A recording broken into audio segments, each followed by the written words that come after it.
Hello, everybody. All right, I can see we are live now. Good morning, good afternoon, good evening, wherever you are from across the globe. My name is Kathleen, and I will be your host for today's live demo with Etcher Studio. So for those who are new with us, or for those who are new here, we are an art learning platform, and we work with art teachers from all across the globe. And today we are partnering with a renowned artist and illustrator, the one and only Mark Brewer. Thank you. That's nice. Thanks. I'm happy to be All here. right. Okay, let me see. If you guys can hear us and see us okay, please type hi in the chat. Let us know where you're watching this live stream from. And this live demo is actually a teaser of everything that you will be learning in Mark's new course with Etcher, and that's entitled Designing Illustrations in Ink and Watercolor. So that is also already up on the website. If you're curious to know, I will be dropping the link here in the chat. But if you are curious to learn more, so if you're curious to learn more about that, feel free to check out that link. Before we begin, rather, if you're watching this live, please direct your attention in the chat as well, because I'm going to be dropping the link to the finished artwork that we'll be doing today. There we go. And if you are watching this as a recording, then the link should be in the description below. Also, if you're going to be following along today, make sure to share your works and tag Mark on his Instagram. There we go. I'm flashing that on the screen, or join our private Facebook group so that you can also share your works.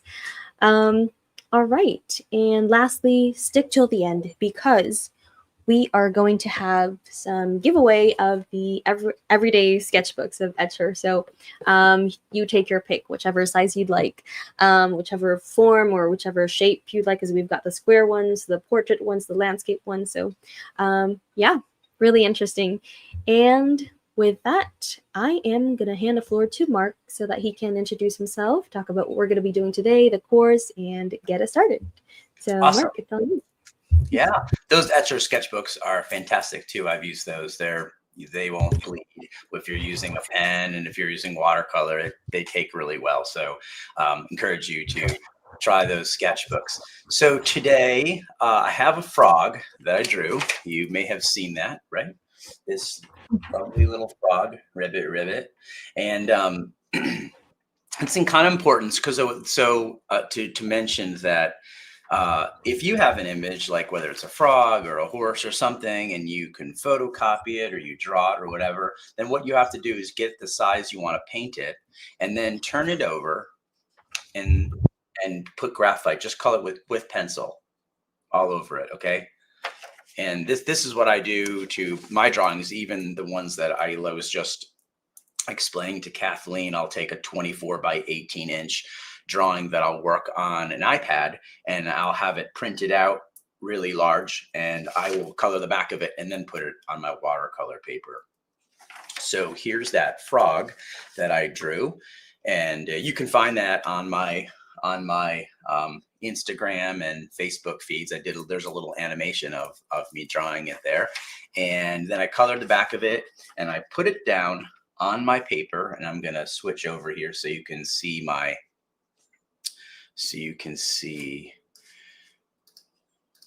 board. Okay, so here's that frog that I drew, graphite in the back, like this. You put it down, tape it so it doesn't move around on you, and then lift, and then you can check your just make sure that the pencil drawing is coming through. And then when you lift it up, and I'll give you a closer look here, like this. See that? You can see the pencil mark? Okay. So that's how I got it on there.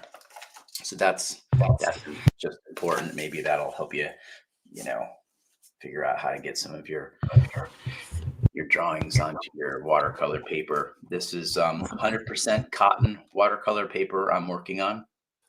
And I thought we would just ink this and color it, and I'll take you through the steps. And if you have any questions, ask Kathleen, and type them to Kathleen, and I'll answer them.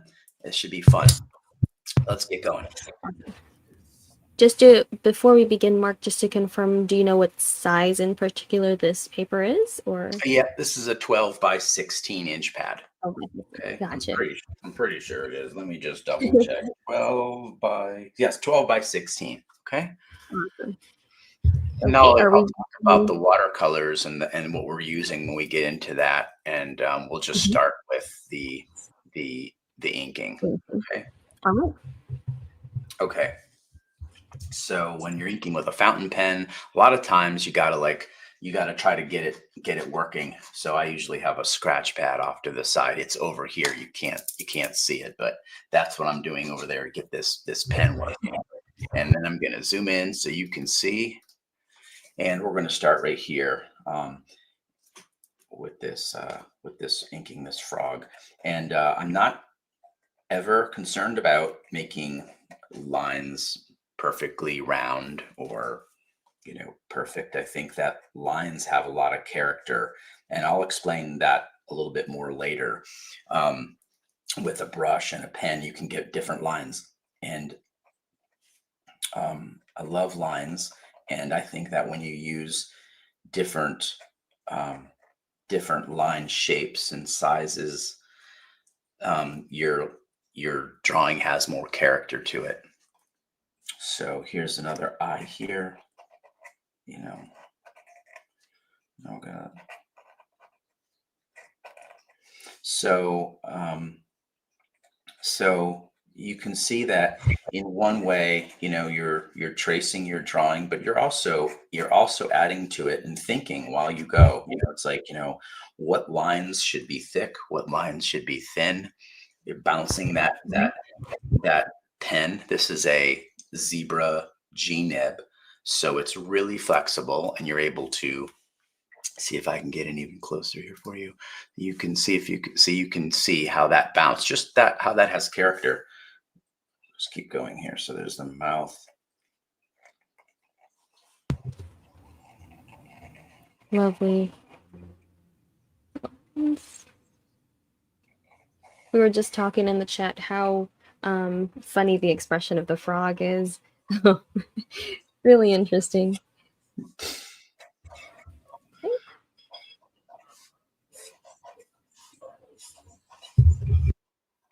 I could have just made this line like this, and that's okay. Mhm. Not like this. The way I'm doing it is not the right way. It's just my way, and that's really important for you to remember when you're learning, because you can take lessons from different artists and learn different things here and there. So there's no right way, no wrong way. This is just my way. So I like to just really bounce those lines. So it gives the whole thing character. Maybe, looks like that frog is a little plump. I like that. I do the same thing right here. Just keep it really loose. Keep flexing that pen. Mhm. Following that body underneath there. We're going to come back to and put some brush under here and make this nice and thick so that frog has some weight. Gotcha. Mark, with this G nib pen, Mhm. somebody was asking how it differs from the etcher pen. Can we talk about a little about the different types of ink pens that you use? Yep. Is this a dip pen? Yeah. When I'm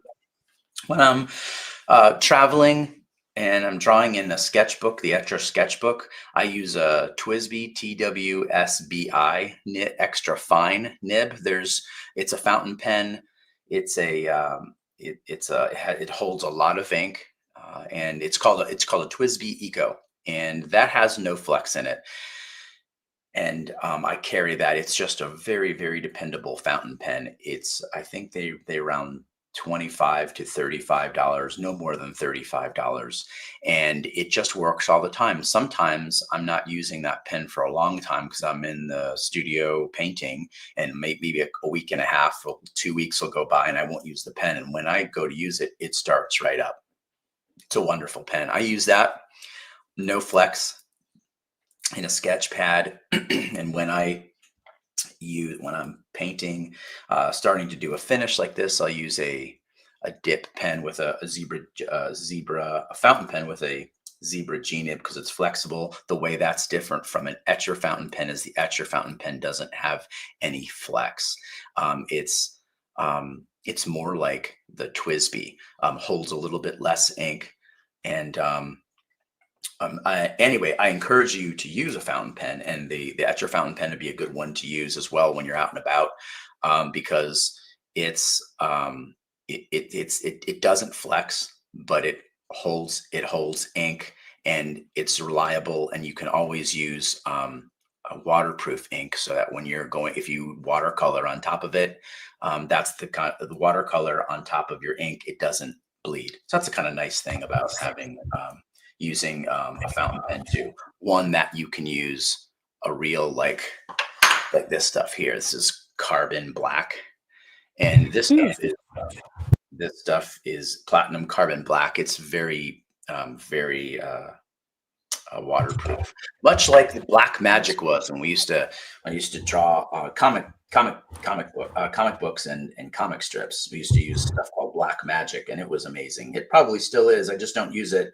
I'm kind of not sure if you can use it with a fountain pen or not, but the etcher fountain pen would be a great place to start if you've never had a fountain pen before.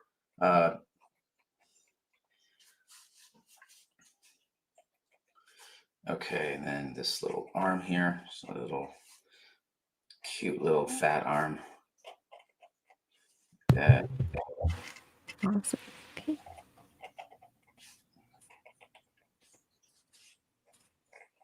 Cute. All right. Yeah, we're not gonna, and I'm not, we're not trying to be too, I'm not trying to be too perfect here with my lines. Like I said, you can see how the bouncing of the line can really give your drawing some character, right? So that's something for you to consider, before you start inking. You can also get a really slick line if you used a brush, and the characters like in Disney, they'll be inked with a brush and it'll be super slick. Mm-hmm. You mentioned about recommending the types of fountain pens, and the etcher one you've mentioned doesn't have that flex to it. Do you find that adjusting from a regular pen to like a non-flexing pen is a good transition before somebody uses like a flexing kind of You know, nib? yeah. And if you have, yeah, I think it would be a lot easier to use a not flexing pen first, and then and before you use something with some flex.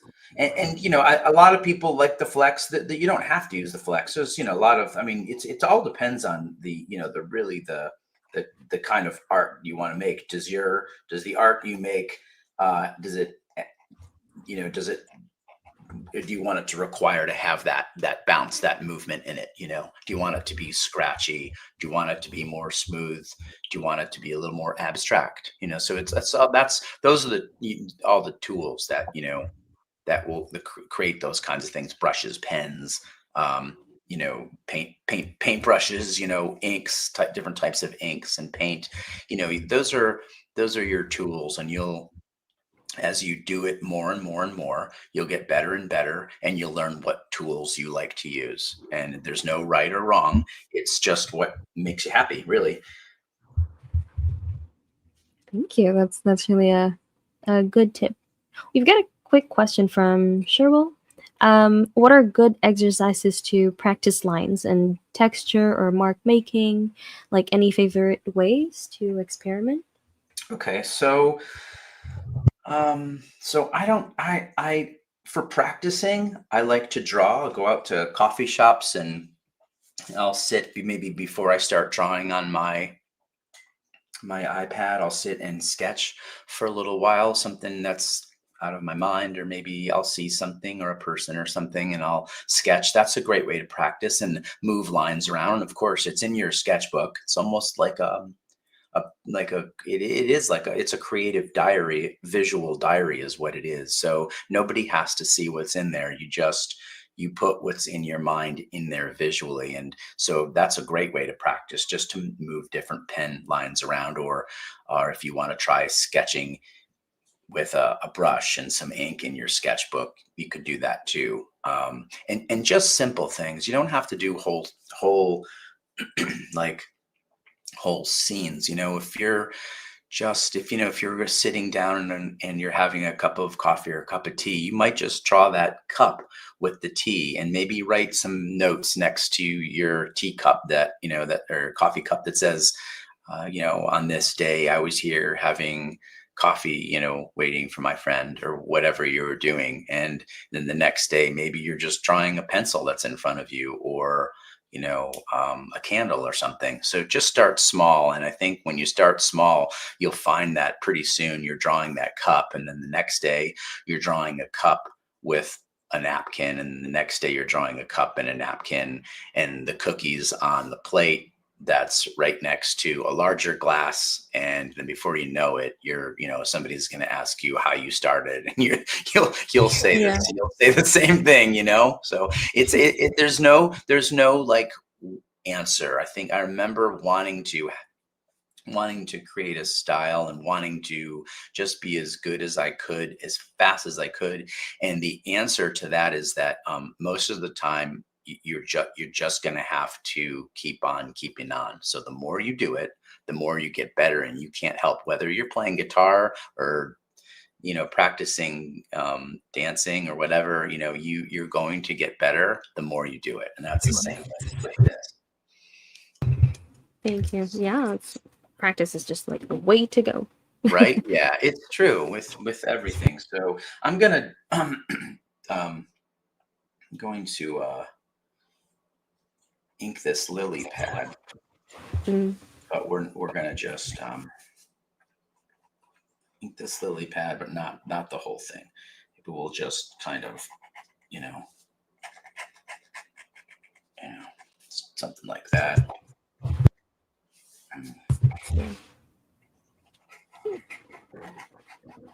Yeah, we learn by doing, Pam says. Yes. Yep. And that's never going to change, I think, with anything, anything you're That doing. is true. Yeah. This frog's expression is really unique. Somebody was asking earlier how you do anthropogenic, what do you call this, illustrations. Like, do you have tips? I guess that is one of the things that you'll be explaining during the course, right? Like how to place expressions, and how to draw with intent to color or paint. Yeah, Piece. right. Absolutely. Yeah, absolutely. One of the things when you are sketching is you might want to try having a piece of paper. Let me just show you this real quick. It doesn't take too much time. I use these etcher pens a lot. They are, see if you can see them. Oh, you guys sell them there, and they're awesome. I'm going to just use this to show you really quick before we get back to our frog. Is that when you're creating face expressions, like you put a couple eyes together, okay, and again, you have, okay, let's just do this here. You have this face, and you put an eye here, an eye here, and you have a nose, and you have a mouth. Okay. Well, let's draw that same thing right here, but let's just change the size of the eye. Let's make the nose smaller, and let's make the mouth smaller, and let's make those eyes a little bit apart. You see how we just changed that character, and we just put some lines underneath it. If we put eyebrows here, all of a sudden that character is a little bit angry. And of course we go like this, and now it's like they're super excited, right? Or surprised, right? So we just look at this circle, 1, 2, the nose, 3, 4. So it's just 1, 2, 3, 4. This is basic. You understand that. But all we did was we just changed the eye. We maybe make the eye like this. We just put the nose here. Maybe the mouth is here. Maybe there's one eye here and one eye here. And looks like he's maybe a little confused or something like that. Again, put eyebrows up here. And we just used 1, 2, 3, 4, 2 eyes, a nose, and a mouth. And we just changed the way those things are. So when you're looking to practice like that. Use a pen that's or a pen or a brush, and find some clean lines. Try making some lines that are not quite circular and that are that go thick and thin, and you'll end up creating unique looking characters. So I just wanted to show you that real quick. Thank you. That was so cool to see, like how minimal lines alter like a whole movie. Yeah, really. Yeah. Okay. Okay, so now what we're going to do, we can always come back and put additional lines in after we're inking, but when we do that, the ink sits on top of the color differently, and it tends to be a thicker line. So it's best to get all of our lines in right now. So I'm going to put a little eye right here. You can leave some white in that eye too, with a little bit of reflection. It's kind of nice. Maybe make it a little bit bigger. And then let's put this eye up here.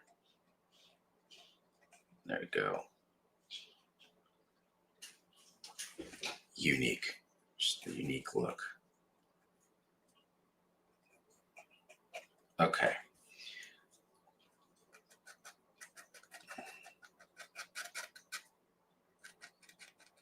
Put some little lines in here. Try to sort of set this eye back a little bit. Some shadows sort of.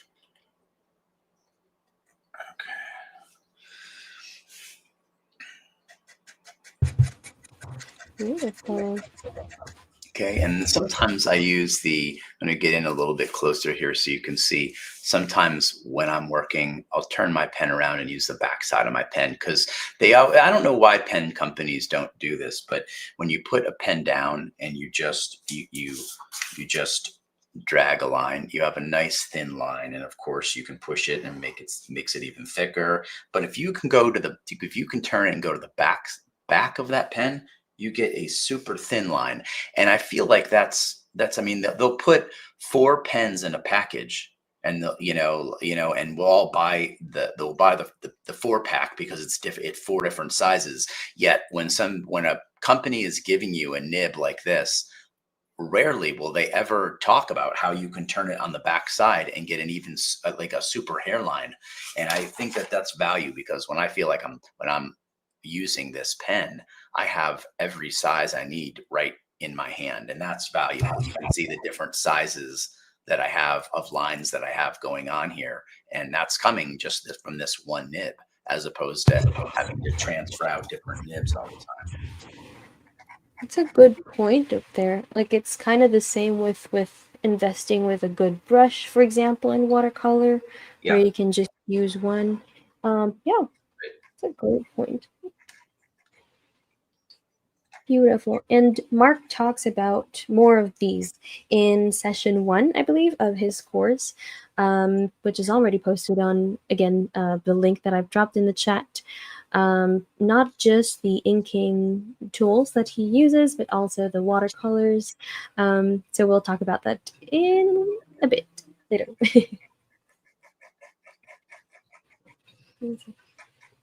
So with this line, I'm keeping it thinner than this line, and I'm just kind of following the contour of this lily pad, and I don't have to do the whole thing. Maybe we'll stop there. And remember, as we go this way, we're moving our pen like this, and then at some point we'll go a little bit straight, and then the contour is going to start different, and it's going to go like this. Yeah, see, you get that, right? Yeah. Okay. So lily pads also, they have these veins here.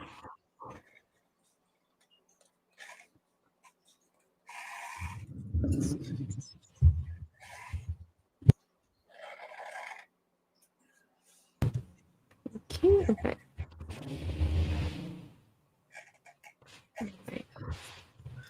Okay. And we might need to make some of those a little thicker, just to give them some, they look so static right now, just to give a little bit of character. That'll help.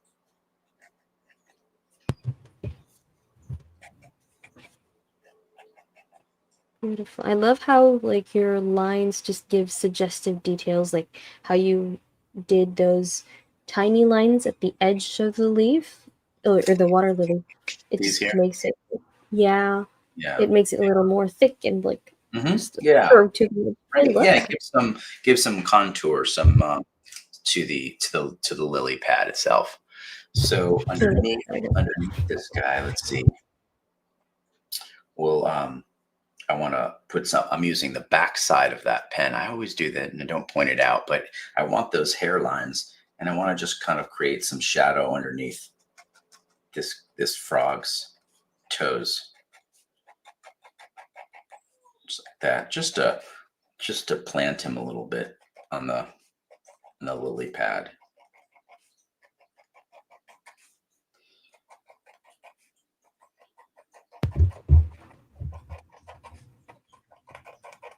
There we go. And then maybe underneath him, because he's have some shadow there. Oh, so when you mention hair lines, these are like the really thin lines, Mhm. compared to what, because some urban sketchers use hairy lines, to refer to lines that are not confident lines. It's a different kind of Oh, vocabulary, right? Or yeah.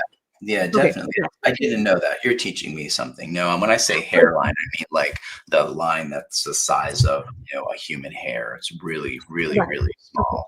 And then if you turn it over and you draw with the pen the right way, the right way, yeah, the way it's intended to be used, you get a very, very thin line. But that's different than if mm, you turn it over and you use the backside. So that's what I'm gotcha. that's what I'm yeah. So then we'll put some we'll just scratch some lines in here. Okay. You know, you know,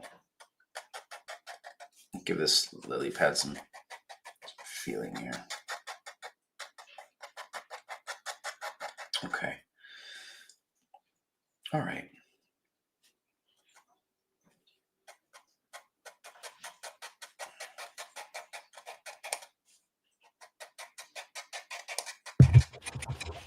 Is anybody following along? Let us know, and if you are, feel free to post your works later on and tag Mark I'd love on to his see that. social. Love to see your work. Yeah, Yeah. Yep. love to see a lot of frogs in his feet. Okay. Something like that. Now, this is what we're gonna have to do before we start. I think we've got pretty much it all in. We're not gonna do any of those. I wasn't gonna do any of those raindrops because I want the frog to be the focal piece. So we just keep the attention right here. The rain will be gentle in the background of this piece, with some blue water. So let's this what I'm going to do is, if you have any comments right now, any questions, send them to Kathleen, and I'm going to take about 2 minutes to put a hair dryer. That's funny because I don't have any Okay. hair, but put a hair dryer to this image and make sure it's all dry. It has to be dry. If we don't dry this and the ink is sitting on top, then when we go to watercolor, you'll find black, wet black ink mixing in with your yellow, and it's a disaster. And when you've worked so hard to create a drawing and that you're proud of, hopefully, it's a shame to mess it up because it's wet. I've done it before. We probably all have. So I'm just going to take a moment to maybe I'm remove some of these pencil lines really quick that I can see that I don't want in there. Although some of them don't bother me, but maybe All just right. the here in the mouth. And then when I come back, I'll answer your questions and we'll color this. Okay. Awesome. So I'm gonna just mute a little bit Mute. right Okay. now. Yeah. No worries. All right. Um, ooh, interesting question already from SF. I cannot read your name, but please do let me know how you want to be addressed. That's really an interesting question. I too have an interesting question. Um, right. So while we're waiting for Mark to dry up his piece, if you have any questions, feel free to type them here in the chat. If you followed along today, feel free to share them on Instagram, or you can join our private Facebook group. That's Etcher Studio Fam, which I had just dropped a link. So if you'd like to join, it's a private space for everyone. And if you don't want to post your works into the whole wide world, this is a safe space for you. It's a nice community where we also will be having community events in the future. So yeah, okay to use watercolor pencils on this. Okay, that's a good question. So mixed media. From Marty. All right. And I'm also just going to be dropping the link to Mark's course. Again, sessions 1, 2, 3 is already up on the website. So session 1 talks about the materials that you're going to be using. Session 2 is coloring with impact. And then session 3 is basically embellishments. So somebody asked earlier about how did he get the ink to splatter. That is actually part of the course that Mark's going to talk about in session 3. And session 4 is going to be completely live, where we get to sketch and paint along with Mark. So really interesting for this course. All right. Okay. Hello. All right, we're back. Now, Yeah. when I'm working on an assignment for whatever I'm illustrating, sometimes I'll finish a drawing and I'll let it dry overnight. It's not necessary, but I love to let it dry overnight and then work on something else. Then I'll have 2 or 3 drawings going at the same time. We don't have that kind of time today. And this is 100% cotton watercolor paper. So the ink is going to dry a lot faster than it would if we were using something like a 50-50 blend. So yeah, it costs a little bit more, 100% watercolor paper, but when you work on it, tell me it's not, it's not the bomb, it's amazing. So Awesome. okay. So We have a question before yes. we Yep. move forward. Okay.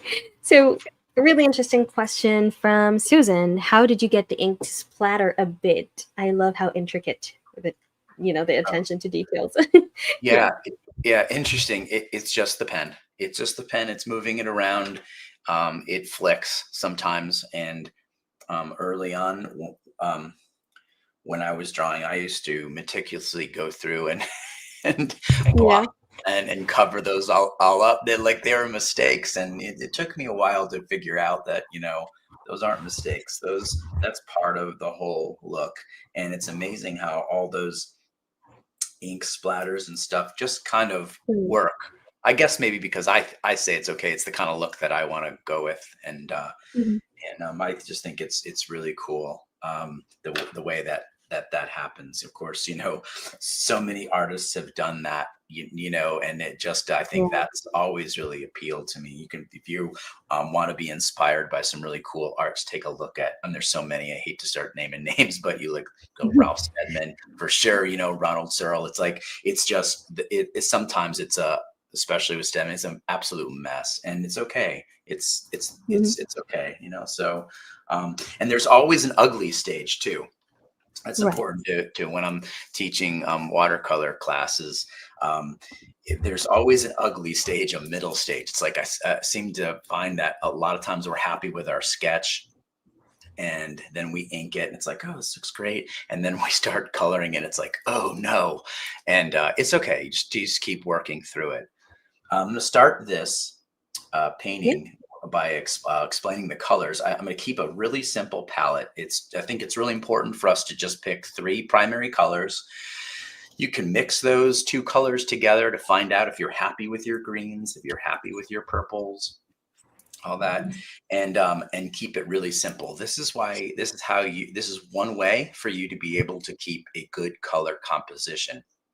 If you've ever colored, a drawing and you've used all the you got one of those palettes and there's, 72 colors in the palettes and you use all these different greens and browns and then you're finished and something just doesn't work. It's probably because the greens are created with different yellows and different blues. So rather than using 3 colors and trying to just and so they're all in harmony, because all your greens, your different shades of greens are still with the 2, the 3, or the blue and the yellow, and if we want to, tone it down a little bit, we can use a little red with that, but it's always these 3 colors. So we end up with something that's a nice color composition.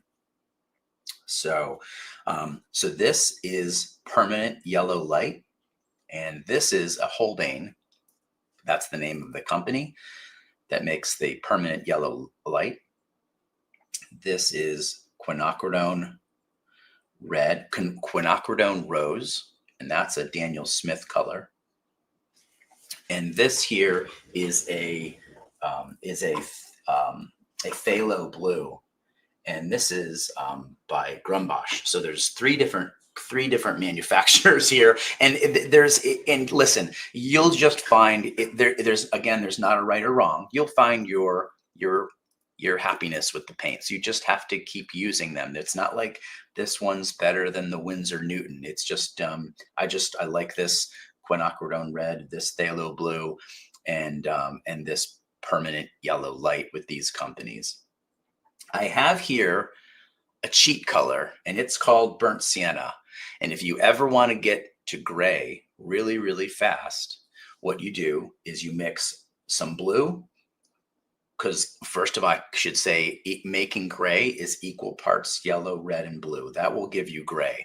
And sometimes it's hard. Even when I try to mix a gray and I don't mix enough, it's like, you get better and better at it as you do it. But it's sometimes it can take a little bit of time, and it's a lot easier if you just go right into your blue and your burnt sienna, because the burnt sienna has the red and the yellow in it, and you get to gray a lot faster. It's also really kind of a nice neutral color. You can make it as dark as you want, almost get it to like black, and then you can get it to gray and something that's a lot lighter. So that's what that's for too.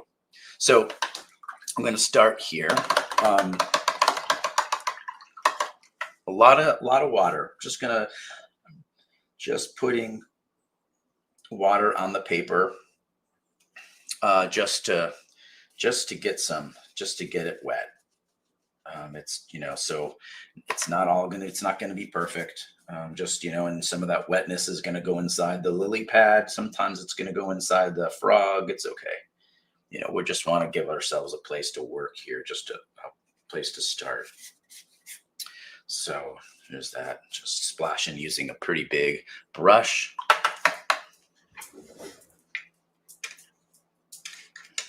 Okay.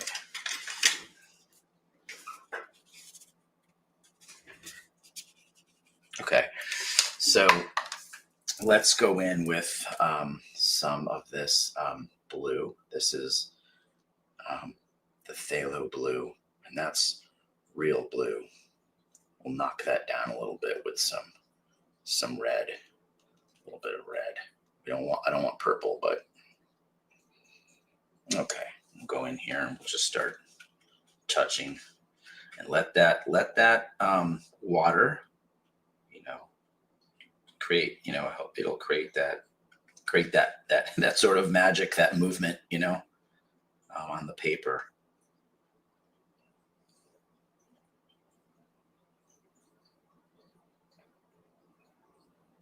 Just trace around that frog. It's okay if you get in that frog, because that frog's green, right? And green is going to be made with blue and yellow. So let me teach you something really quick here. You see marks like this with hard edges, you know, like Hmm. that. So all you do is you take a wet brush and just trace those edges. Just trace those edges, and you'll keep from getting a hard edge. Now, watercolor is one of those things where you got to kind of move fast too. You know, spend Yeah. too much time talking, and you'll find yourself you'll find parts of your drawing drying. And so just tracing the outside, and now with water, and now my brush has blue on it, so I got to go back, clean it off, and I'm going to trace the outside of that line, and that looks nice and clean, although it probably has some blue in there, so I'm going to wash it off again. So come under here. Okay.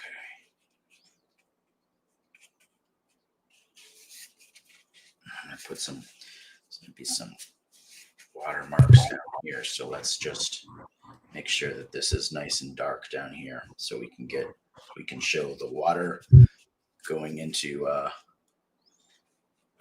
not the water, the raindrops going into the water. And I'll show you how to do that. We'll use a gel pen for that. Okay. Ooh, interesting. Yeah, it's just a nice idea sometimes, just to give it a little flick, you know, because that blue will, some of that blue is going to open up because of the water, and it'll give again, it's the same thing we talked about the paint spattering, right? It's like it gives a drawing feeling, you know. Okay, so I'm going to take a little more of that blue and mix it and knock it down with that red, but not too much. We don't want purple, and if we do, it's okay. It's okay. You have a little bit of purple in there. All right, so we got nice darkness here. How do you know where to place like dark blues? Mm-hmm. 'Cause it's not always like just tracing the shape of the object. That might look a little weird. But what's your like guiding principle, I guess, when it comes to like placing watercolor? To where you're putting the color, is that what you're saying? Yeah. Hmm. Yeah, so I think I think what's going on is that I'm just I know the water is blue, and I know that I'm going to have in this particular drawing, that is, I'm going to have rain coming in, and it's going to be hitting, you know, this water, and I need to show that hitting the water, and I can't do that with white unless it's really dark. So that would give me the reason of why I know to you know, to where to Make it paint dark. where to paint in the dark areas. Yeah.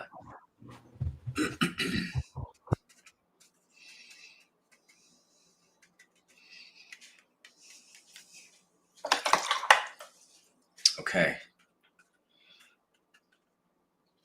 Okay. All right. Now, we are going to hope for these dries. I don't want. Sometimes I'll put blue in the lily pad. I'll put blue in the frog, and just kind of give myself an underpainting of blue. And I'm not going to do that. You don't have to do that. It's just kind of a nice way to work. But we are on a. I don't want to take up your entire day. So we're going to just go around the lily pad. I may have to stop one more time to dry, but we're going to try to just kind of keep this going here, so I don't have to.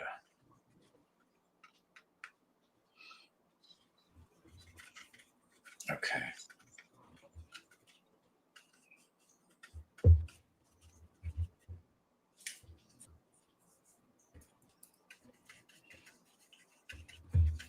We could take that red and make some purple, even if you want to, just for the heck of it. Put some purple over there. You know, we're only using 3 colors. So that's the nice thing, is that when you're doing that, you can play around and have fun. It's like, you know, that purple is made with the same blue, right? is made with the same green we're going to make, as you know, with the same blue that we're going to make the Right. green. So it all works together, and That's it'll keep you out of trouble if you just want to use 3 colors. My palette is pretty limited. I was counting them the other day. I only have 10 colors in my palette that I use. oh, That it's enough. It's enough. And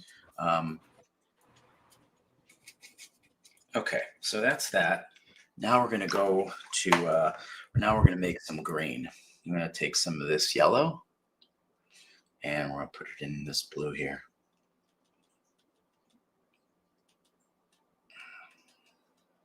Nice big brush. I tend to roll my brush a little bit especially when you want to get a lot of pigment on there. Use a lot of water. Roll the brush, and then just don't be worried about getting green on the frog or whatever. We're just blocking in some colors, so we'll just just kind of block in some green in this lily pad here. Get some more, lots of water. Okay. I'm going to take just water now. I'm going to trace these edges. I don't want hard edges. I want soft edges.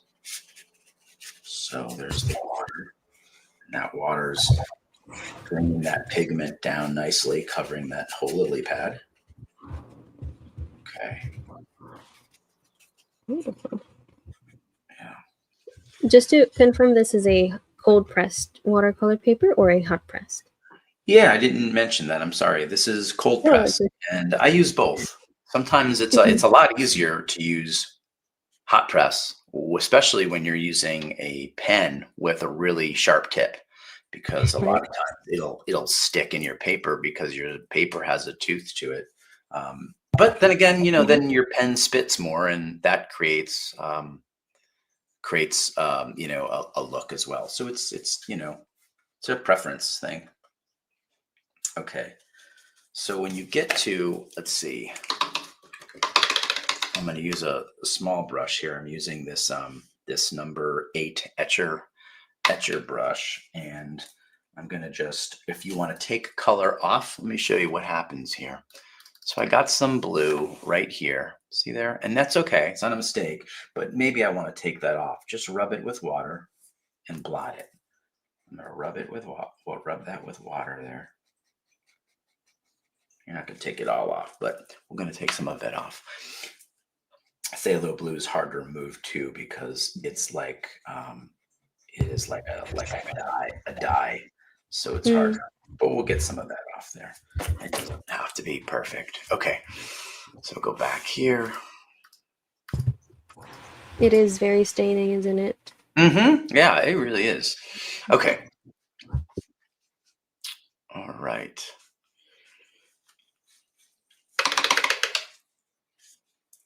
All right, I'm going to go back to that big brush. I like to try to work in a big brush with a big brush so I don't get too caught up with details. Okay. So I'm gonna make a light green for this frog. So let's just start right there. Roll my brush. Let me get this palette over so you can see what I'm doing more with this brush. Right. So start right there. We'll just kind of, put some green on this frog.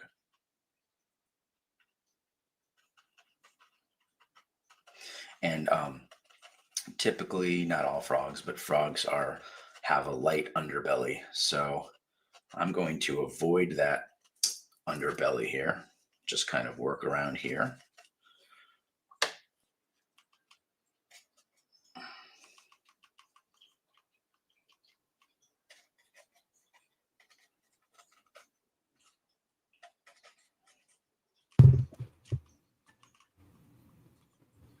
Okay. Make sure his back leg is green there. We'll just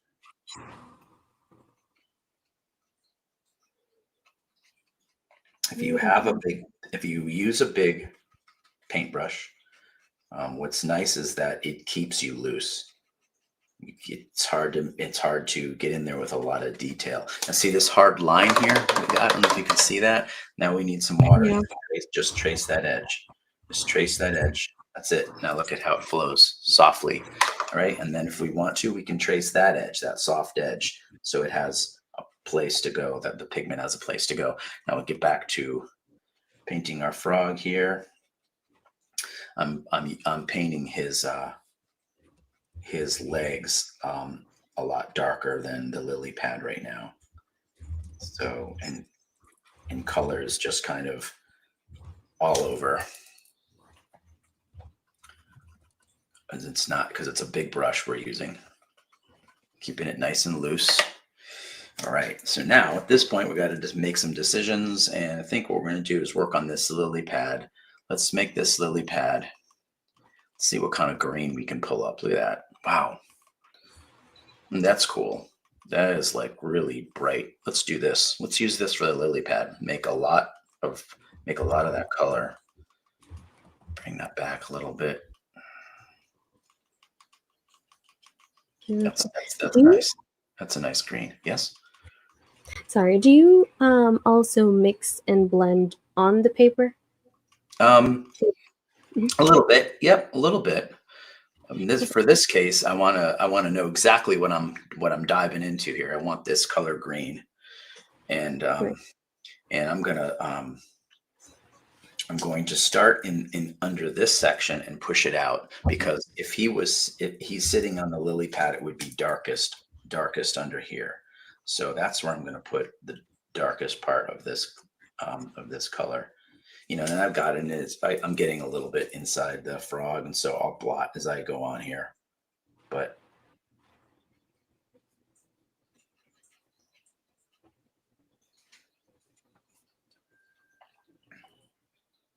and this is where we got to work fast, because what we're going to do is once we put all that color in there, remember those hard lines, right? So we don't want those hard lines. So we're going to move fast, block it in there. You know, part of the fun of watercolor too is that this watercolor will get in, this dark watercolor will get inside the frog when we're trying to keep the frog a little bit lighter, and that's okay. I think there's I don't know, a little bit of magic and coolness in that whole thing. So in the watercolor doing that. So here are our hard edges. You can see them. So let's just take color and just move it all the way around that outside edge. Just kind of dust that, come back around. Remember, I have pigment, even though it's a little bit, it's pigment on my brush. So let's rinse that out again and start again with a clean, wet brush. And then we're going to go on the outside of that. Don't dive too much in there, because I'm going to pick up pigment again, right? All the way on the outside. You know, create some irregular shapes if you want, you know, all the way around. I need a little more green out here. So maybe I'll take a lighter green, just kind of see how that works out here. You know, like that.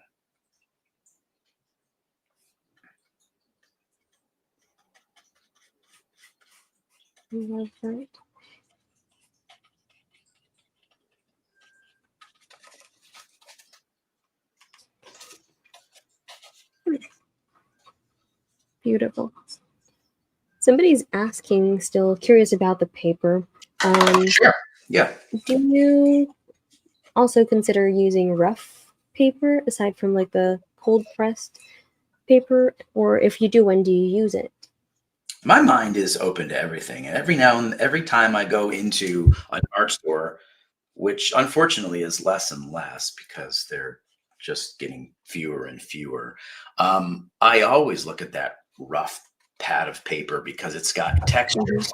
Like when you're using this is the other thing that I'm glad you mentioned that, because when we are using watercolors, we want to create layers, and that's what kind of gives it's what gives our painting our drawing or painting some depth, right? Just to have layers. So layers of light, and then lighter layers on top of that and on top of that. And so, you know, when it comes to paper, yeah, it's like, having a really rough paper right off the bat, you start with a layer, because you'll be able to see that roughness in your finished drawing. Of course, it depends on what you're using too. If you're using a dip pen like I am, that can get pretty challenging to use a dip pen or a fountain pen or whatever on rough paper, because you'll see once you start to ink with a pen, your pen will stick, and that's going to be a bit of a challenge. So, but I don't have anything against that. I think that's cool. I haven't yet myself never bought that pad because it just looks really rough for Mhm. my pen. But so now I'm going to go back in here, and this frog, it's a light green. I'm going to add another layer of green. Try to keep them a little bit lighter here than the lily pad. Okay, get that in there. Get his eye up here.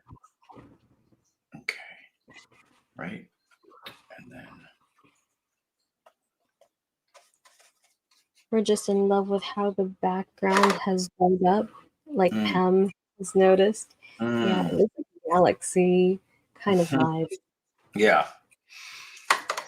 Just tracing those edges with white. That's it. That's how we keep it nice and light right there. Maybe we have some spots of darker spots of green here and there. You know, just let it do it. Just let it do its thing. Sometimes you just gotta let it do its thing. But we'll go to some detail now. Go back to that etcher brush, and now I'm gonna I'll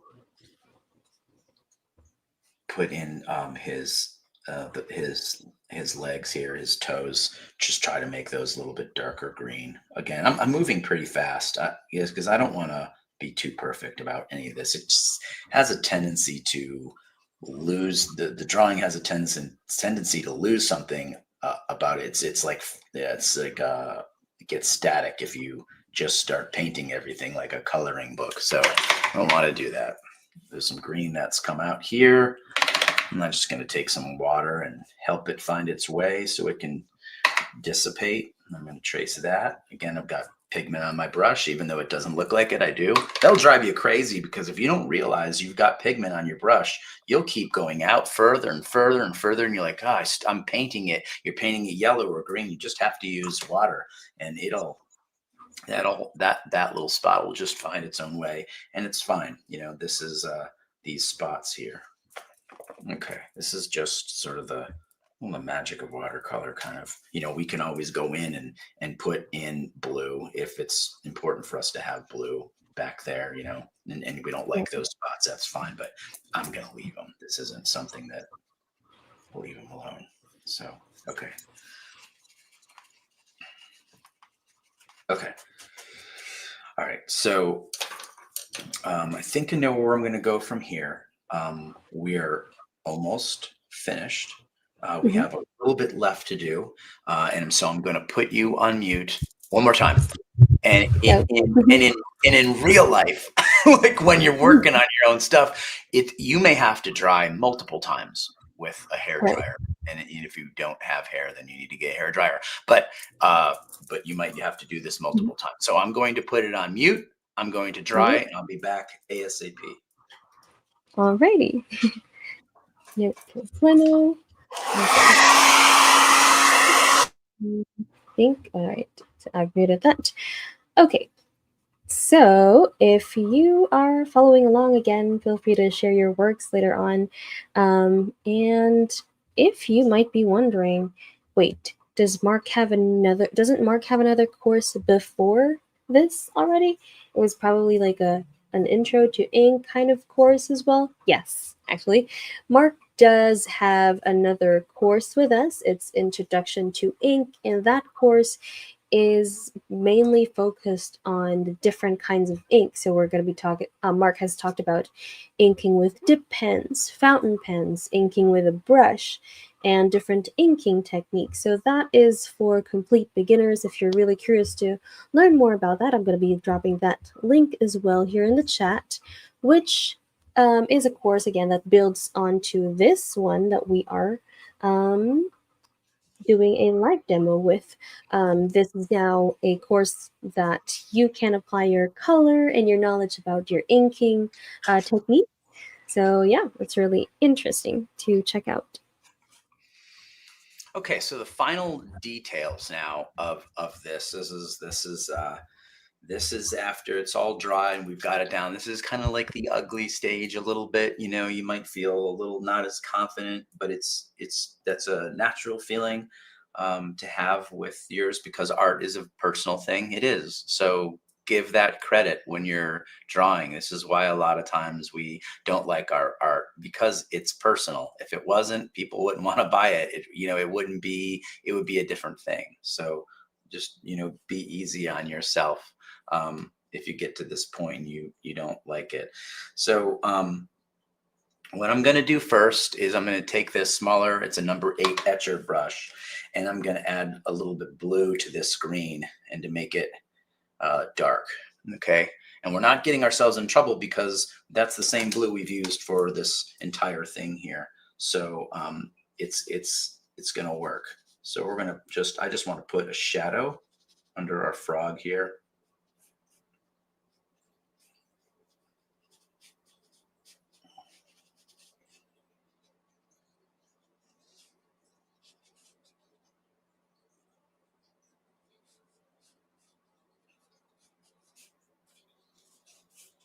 Okay. And don't forget to use water and trace those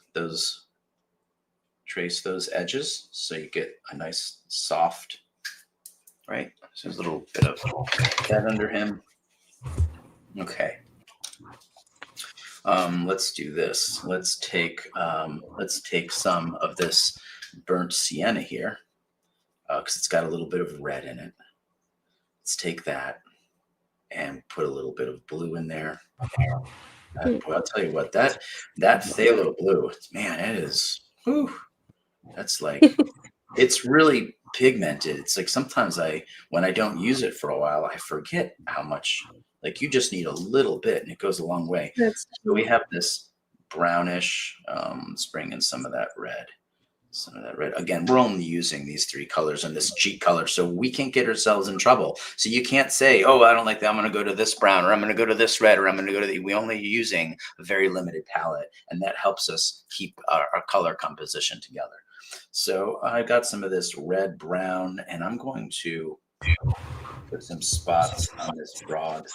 Maybe spot there, maybe spot here, maybe one back here, and back here. And then maybe some little spots coming out. You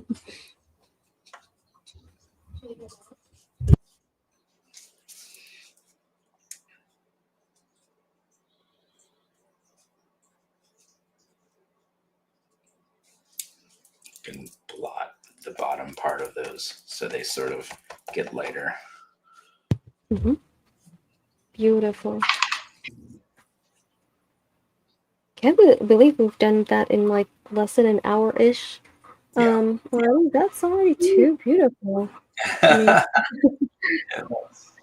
It's nice. It's a pleasure to be able to do this. It's nice. And, we should all do this. It's oh, good for our minds. It's like you get into sort of this meditative state, and that's not a bad thing. Anytime we can give our minds an opportunity to take a break is a good thing. So all right, so let's just leave that there. Some spots in that frog, too dark, so I'm just putting water on top of that. Just blot it. Some water on top of that, blot it. There you go. Top of that. Okay, keep moving right along here. This is a gel pen. jelly roll. I like how they call that jelly roll. I use these a lot of times in my sketchbook, in my etch a sketchbook when I'm out and about and sketching, and I use it for like whiteout, for mostly. So this is an 8. I think I have a 10 in my bag.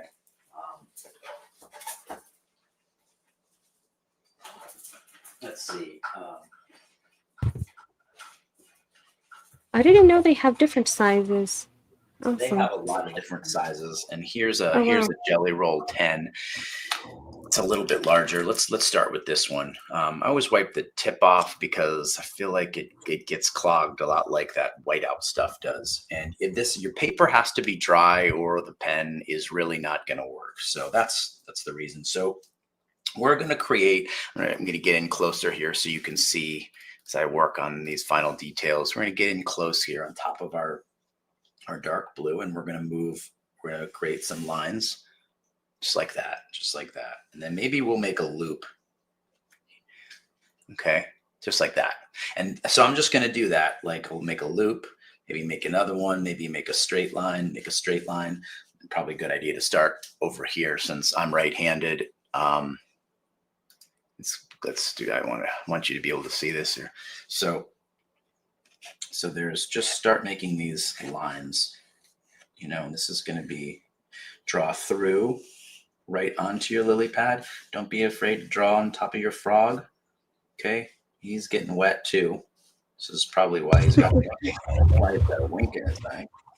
Yeah. And then we want to create some splash lines. Watch, we'll do this. Let me get in a little bit closer so you can see here. So here's a good technique. So keep it going the same direction. Go right here and watch this. We'll go out there and we'll go here. And I don't know if you can see that.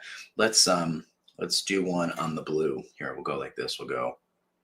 Oh, yeah, here you can see. Make a splash mark, go like that. Right?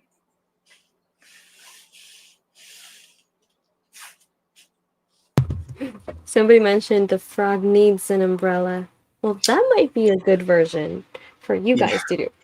Yeah, that's right. There you go. And that's a fantastic idea. So your assignment is to draw a frog and with an umbrella. I mean, that would be a frog that has some issues, and I think that's awesome. Look at Mark giving away a homework already. We haven't even started with a course. Teacher mode already with Mark. All right. Okay, so what we're going to do down here is to create the illusion that the water is hitting the water. The rain is hitting the water. They're both water. The rain's hitting the water. This is a simple trick. Just start with a circle. I don't know if you can see it. Let's try to get in closer, right? So we'll just start with this circle and watch this. We're just gonna go around. Oh.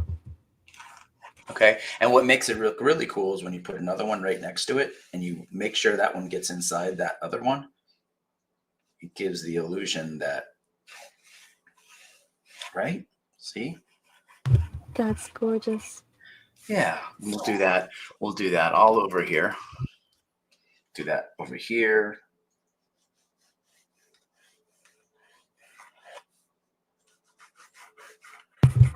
So now I see why you needed to fill in the whole area blue and make it dark. Yeah, right? Beautiful. We wouldn't be able to have this effect. Use this effect.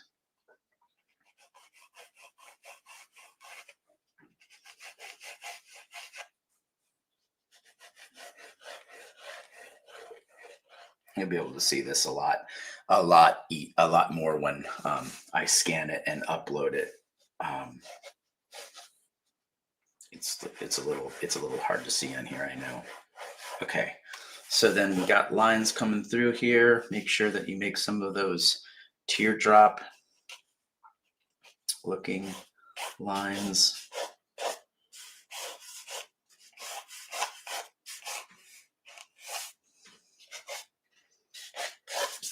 Okay, and then And then what we're going to do is,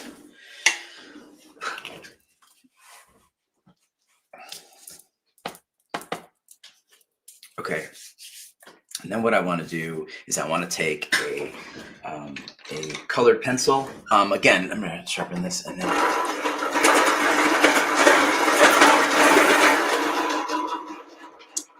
this is just all about creating layers.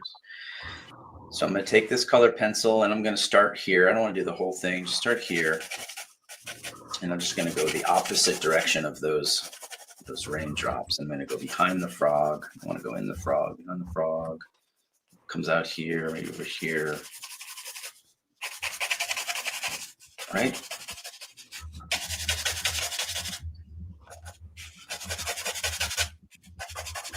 And all we did there is we just created another layer, you know, just another something, a little bit of interest. So let's continue on with that. And we're going to take I'm going to take I've got a thin etcher paintbrush here. Okay. And I'm going to take some ink. And I'm going to really rough this. I'm going to make this really thick underneath here, right? Really just make it thick. And this etcher brush is good for that. I've used it so much that it's gotten really, it's not pretty looking anymore. And that's great. It's my tool. This has value. I would probably pay $50 for this brush if I couldn't have it. You have to work at it. So so this one is creates a nice rough looking line, and I like that. So I'm gonna do that. Really make this frog on the bottom part of this frog thick. Okay.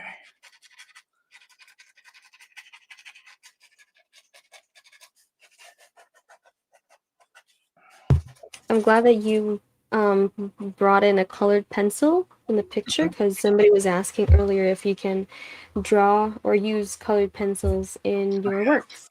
Oh yeah, So, yeah. yeah. I use colored pencils, and sometimes I use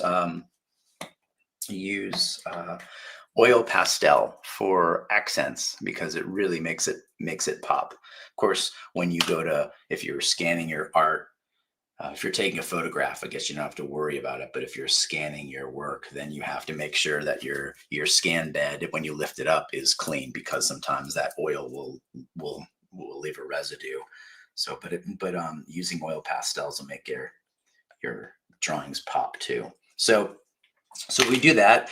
We are going to do a couple more things here, and we are just about done. So this is a trick I learned long time ago when I was inking comic books, and that is you take you have a knife, an X-Acto knife. This one's pretty beat up, which is great. And here's your knife, and you use the back side of it, right? And moving with the same direction as your lines, we're going to rip our paper up, and it's going to give us yet another layer, which to create interest, right? So we're going to go like this. Oh.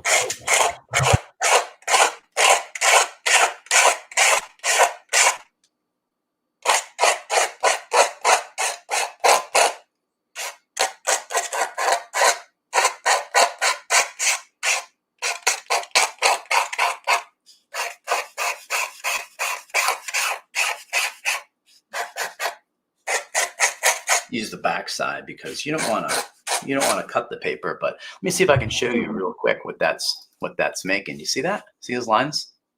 That's kind of cool, right? It kind of looks like rain. So we'll rough it up like that. Frog. So it's raining pretty hard. So woo! It's a lot of rain. I feel wet. Beautiful. That's the goal. Okay, yeah. So that's done, and then last but not least,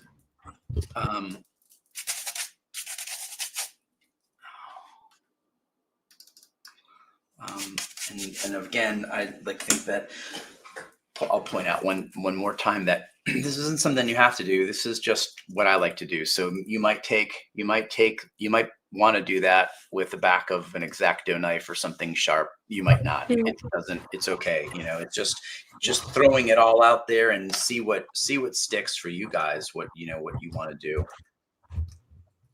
All right. So now I have an old toothbrush. I don't know where I got this. This seems to be like a really long toothbrush. So I'm not sure if it's for a human's mouth or what that is. Maybe for somebody with a big mouth. That would be me. But anyway, this is just a regular toothbrush, and I'm putting it in ink. Just a little bit careful because it gets really yucky really fast. So sometimes it's a good idea to just blot a little bit of it so it doesn't drip on your drawing.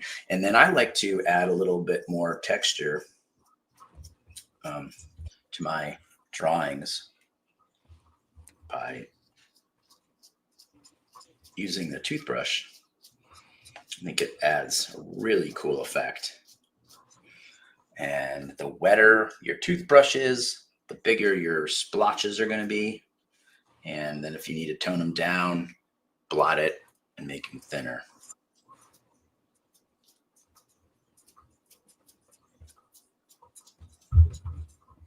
That just is beautiful. Thank you. Thank you. It's fun to do. And It is. when you're done, you just make sure you sign your name, especially if you're somebody who wants to put your stuff on the wall, or if you're at school or something like that. You know, people want to know who made the art. So just scratch your name in down there.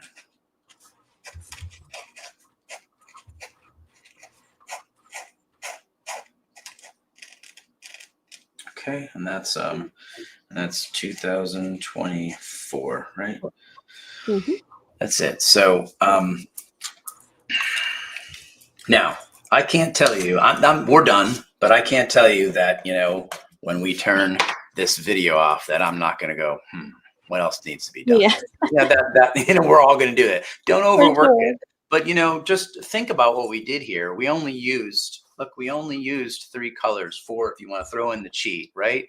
So our color composition holds. We have a little bit of purple I'm seeing here. I think it works really well. It's a happy dark sky, and it's that purple works well with this blue because it's the same red that made the green, that made a little bit of the green and the blue, and it's yellow, and it's all the same. So I encourage you to use a limited palette when you're coloring, and as you get better and better, when you do it more and more, you can introduce a different yellow and then use a yellow with a different red and a different blue, and then maybe you'll add a 4th color, maybe you'll add a 5th or 6th color, and you'll know how those colors work well together. So just by doing this, you've made yourself a better watercolor artist, because you're keeping yourself out of trouble from using those palettes that they want to sell you in the store that have like 72 colors in them. It's like those palettes are like they're like like mosquitoes, when they how like mosquitoes kind of like move towards the light. When we see these palettes and all these art supplies in the store, we're like, oh, I want it. You don't need it. Just grab a few colors and you'll be good. You know what I mean? So yeah. So any other questions? Yes, I'm glad that you asked. Oh, sorry, you asked. Because we are just giving name suggestions in the chat box for your frog. So we are going to backtrack through some of the questions right here. Some of those included colors. So Anne was asking about how about Payne's gray or buff titanium? Can you probably suggest the ratio of each color mix if you have time? Or do you? Yeah. What does she mean by like ratio of each color? First of all, I wouldn't use a Payne's gray personally. Again, maybe she loves that color. Cool. Put that color in her palette, but keep it limited. You know, I don't use the gray because you can mix your grays always with your three primaries. And then if you have a tough time mixing gray with your three primaries, that's why I threw in that cheat, burnt sienna, because when you make burnt sienna with blue, quick gray, and you can make you can make it real quick. And so you can so in a sense you have your Payne's gray right there just by having your burnt sienna and your blue, and you're keeping yourself out of trouble. So that's so, but if she wants to come back and ask about the ratios, I don't know exactly what she's saying there about the ratio, because when you mix a gray, it's more blue, and you'll get a bluer gray, and a little more burnt sienna, and you'll get a browner gray, and then somewhere right in the middle you're going to get that perfect neutral gray, which is what sometimes you're looking for. Yeah.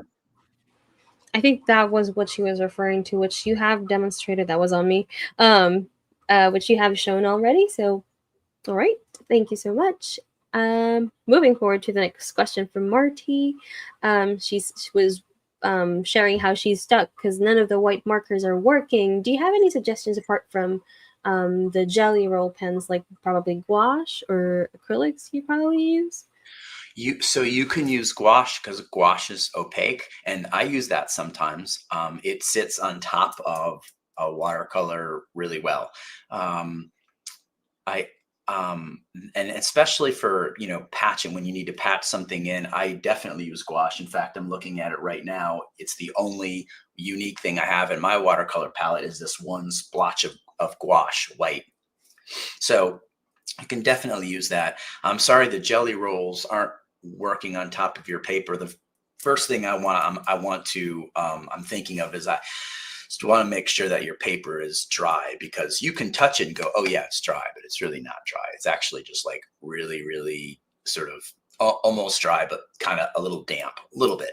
And it needs to be completely dry, or those pens just, they don't work. They're probably not permanent, but they look cool. And for for doing this, they work really well. So I don't have another one. I've tried a couple other of those white pens. Jelly rolls have seemed to be the best. And I don't use them very much. I just use them for things like rain. And then, whoops, I started this building over here and I want to start over here. So I might rub out some lines or something like that. Thank you so much for that. And I think some of you guys have suggestions in the chat. Bleed proof white in a pot. All right. Thank you. You guys are opening the chat for endless possibilities of researches. And I'm glad somebody asked. It was Joanna who asked, can you tell us more about your course?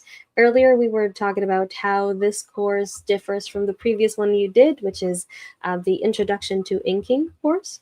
And I believe that is for like complete beginners if you have like zero knowledge about inking. Right. But how does this differ from the previous one, or what are we talking about in this course? Yeah, I think with most things, um, when you do something over and over again, you get better and better at it. And that's, first of all, that's part of what's happening too, is like we've kind of, oh, we could do that even better, teach a little more about the bend of that pen nib, and the different parts of a pen and the different parts of a brush. And we did that the first time, but I think when you do it again, you kind of reevaluate and you say, well, this is an even better way to show how to use a pen and a brush, and that scumbling that I was showing you with a brush and the toothbrush, and I'll always show all of that in the course. And get more detailed. Like today we just kind of flew through it. You'll see more of the toothbrush. You'll see more of the pens. You'll see more of a brush and a clean, crisp line that starts really thin and it's the very consistent, and then it flares out to be thin. We'll go over all of that. So, and then we take all that knowledge inking knowledge, and we, just like we did today, we apply it into a painting, and we use a very simple palette again, and completely different colors, but still the three primaries, and the burnt sienna. So it's the same thing we did here. We're just going to take a little bit closer look at all those things we did today, if that makes sense. Absolutely, it does. And to just let everybody know, those 3 sessions are already up in the website, although it is a 4-part course. So meaning, where's the other one? It's not lost. We are going to do that live with Mark. And that's going to be on that's going to be on December 27th, 12 p.m. Eastern. That's right. Yes, Yep. okay. All right, That's so we are right. going to be doing that session together, but that's going to be recorded. So if you will be missing that, no worries. It's going to be posted in the website as a recording as well. So Yeah, all those will be recorded, and this one is available on YouTube as well, right? So anybody in the public can always check this one out. So whether you're watching this a week from now or a year from now, you know, you can. And then the courses you can find on Etcher, and I'll have them on my website. As of course, you'll have those courses on Etcher's website too, so you'll be able to get to them pretty easy. there we go. I just dropped those links that Mark has mentioned. Somebody was asking Mark's Instagram. I think you have people who will be tagging you soon. Great. All right. Yeah, I'd like to see your work. I'd love to see all the frogs show up on my feed. We're getting so Right. many ads from social media, and I guess that's to be expected whenever we're using something. But I would love to see frogs show up. I would love to see, other things other than, underarm deodorant.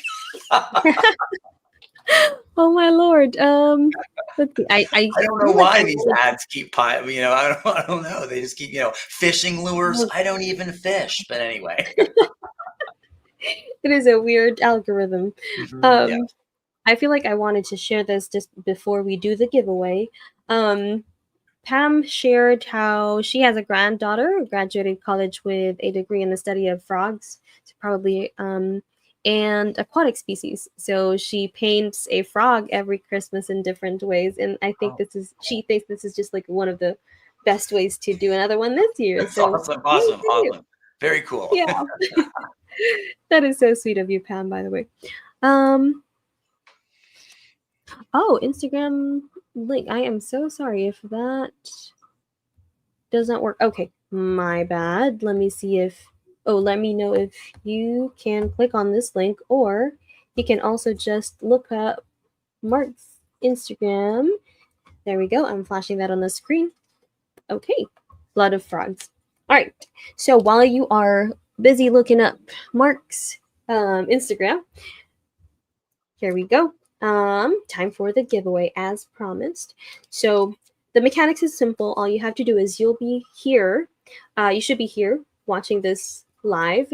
And if you're watching this recording, I'm so sorry. But if you're here live, I have written a number here from 1 to 50. And you don't have to type any number yet. All you need to do is when I type go in the chat, you'll see the word go. I need you to type the number that you guess, any number between 1 to 50. And then when I say stop, all of those answers after that won't be accepted. So you have like 10 to 50. Let's do 15 seconds because there's a lag. Drum roll, yes. There's a 15. Let's do 15 seconds so that we can include others. All right, Yeah. so refresh your screen if you think you've got a lag.